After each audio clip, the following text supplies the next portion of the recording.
प्रधानमंत्री नरेंद्र मोदी के मिशन को रफ्तार को अमली जामा देने के लिए लखनऊ स्टेशन भी महत्वपूर्ण भूमिका निभाएगा और इस योजना के तहत वंदे भारत ट्रेनों का मेंटेनेंस हब चारबाग स्टेशन की गुड्स और साइडिंग में यह तैयार किया जाएगा।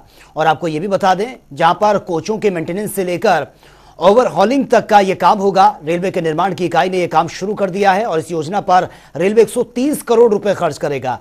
वंदे भारत एक्सप्रेस ट्रेनें अब सेमी हाई स्पीड योजना के लिए मील का पत्थर भी साबित होंगी। रेल मंत्रालय ने 75 वंदे भारत ट्रेनों के ट्रैक तैयार करने की जिम्मेदारी आरसीएफ चेन्नई को सौंपी है और अगले साल तक 57 ट्रेनों के जो रैक हैं वो तैयार हो जाएंगे। रेलवे बोर्ड ने उत्तर रेलवे के डीआरएम एसके सपरा को इन ट्रेनों के मेंटेनेंस की सुविधा को डेवलप कराने का जिम्मा दिया है।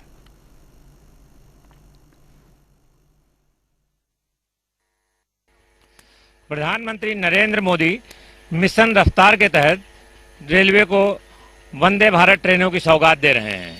अगले साल तक 75 वंदे भारत ट्रेनें इस देश में चलनी है। ट्रेनों के निर्माण का कार्य जहां चेन्नई वर्कशॉप में किया जा रहा है, वहीं उनके मेंटेनेंस का कार्य कराने की जिम्मेदारी लखनऊ को सौंपी गई है।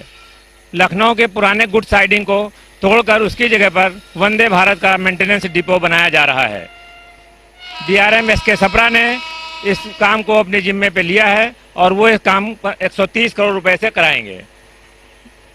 जहां तक वंदे भारत ट्रेनों की और सुविधाओं की बात है, तो वंदे भारत ट्रेनें सेमी हाई स्पीड ट्रेनें हैं देश की और इस समय इससे बेस्ट ट्रेन अभी तक कोई नहीं है।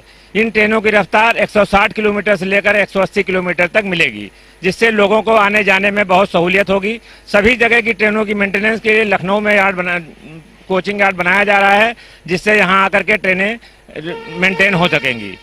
आरडीएसओ की योजना है कि 57 वंदे भारत ट्रेनें इस साल के अगले साल के आखिर तक तैयार हो जाएं। उसके बाद वो देश की पटरियों पर दौड़ने लगेंगी। अलग अलग क्षेत्रीय रेलवे में दौड़ने वाली इन ट्रेनों को मेंटेन करने के लिए कानपुर होते हुए या मुरादाबाद होते हुए लखनऊ लाया जाएगा। लखनऊ में यहाँ उनकी मेंटेनेंस करके वापस इन ट्रेनों को रवाना किया जाएगा, जिसका काम निर्माण इकाई ने शुरू कर दिया है। 130 करोड़ रुपए से किए जाने वाले इस काम का पहला चरण पूरा हो गया है। लखनऊ के पुराने गुड्स यार्ड की पटरियों को उखाड़कर उनकी जगह पर नई पटरियां बिछाई जाएंगी। इसके साथ ही यह काम पूरा किया जाएगा। उम्मीद की जा रही है सितंबर 2023 तक यह काम पूरा हो जाएगा और इसके बाद वंदे भारत ट्रेनों के मेंटेनेंस का काम आसान हो जाएगा। कैमरामैन शिवम भल्ला के साथ टीएन मिश्रा, जनता टीवी, लखनऊ।